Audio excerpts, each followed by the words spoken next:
Good evening, everyone. Our today's topic for lecture it is Sri Lanka's economic crisis, and we'll be discussing it. What is the Sri Lanka's economic crisis? What led to the this crisis? Then what's happening in the recent? What are the challenges and at last the solutions? Starting with what is the Sri Lanka crisis? So basically, Sri Lanka is facing its worst economic crisis since its independence in the 1948, and its forex reserve have fell all-time low, and it is unable to repay its debts and the loans, and also it is unable to import the oil and the gas and the essential commodities like food, medicine, and etc.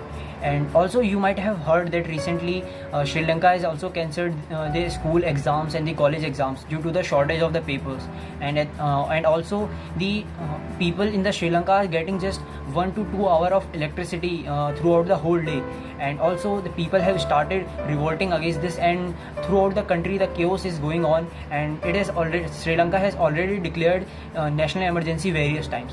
So now let's talk about what were the reasons behind this sudden fall of economy. So basically this all started in the when the COVID started, and the main reason are as Sri Lankan economy is totally dependent on the agriculture and the tourism sector, and which were basically hit all over the world during the COVID lockdowns, and the Sri Lanka was not able to export its rubber, its tea, spices, and the various other agriculture products. And the tourist also started coming very low at very low number during the COVID lockdowns. And the other reason is that Sri Lanka has already taken a huge amount of debts from the various countries like Sri Lanka, Japan, and Indian International Monetary Fund, then World Bank, and its debt is 110% of its total GDP, which Sri Lanka is now unable to repay. And the other reasons are the corruption among the government itself. The earlier government, which was run by the Rajapaksa family. So the Prime Minister Mahinda Rajapaksa and the President Gotabaya Rajapaksa and the various other cabinet ministers were from the Rajapaksa family itself. So they looted the money of Sri Lankan peoples and corrupted the whole government system, which also led to the downfall in the economy. And the other reason is that Sri Lanka's sudden ban on the fertilizers in the 2021, and they suddenly started saying that our country will do 100% organic farming just a day before banning the fertilizers. So this was also led to the downfall in the agriculture sector, and also there were terrorist attacks recorded in the 2019, the Easter bomb attack, which and around 250 plus casualties were recorded. So this also led to the less number of tourism after the 2019. So now let's talk about what's happening in the currently in the Sri Lanka. So people are continuously revolting, and both the Rajapaksa brothers have left the country and dropped their positions as the Prime Minister and the President. And also the new Prime Minister, that is the Dinesh, and the new president Ranil Wickremesinghe has taken over, and they are trying to balance the situation in the country.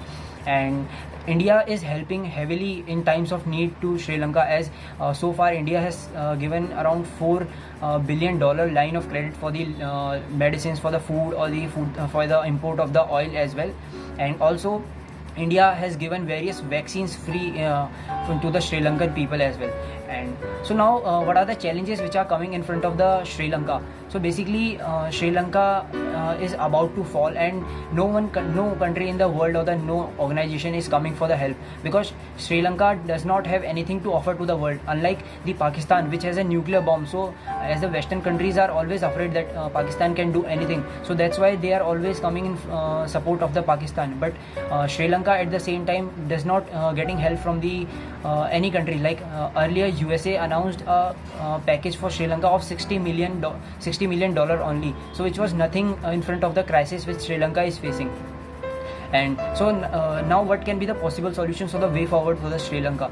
So basically India need to come ahead as a neighbor, and also as we need to protect the Sri Lanka from the taking over by the Chinese firms or the Chinese company. So India need to come ahead and continue supporting the Sri Lanka, and at the same times the India need to talk to the Western countries and the World Bank and the Indian Monetary Fund that rather than funding the current Russia-Ukraine war or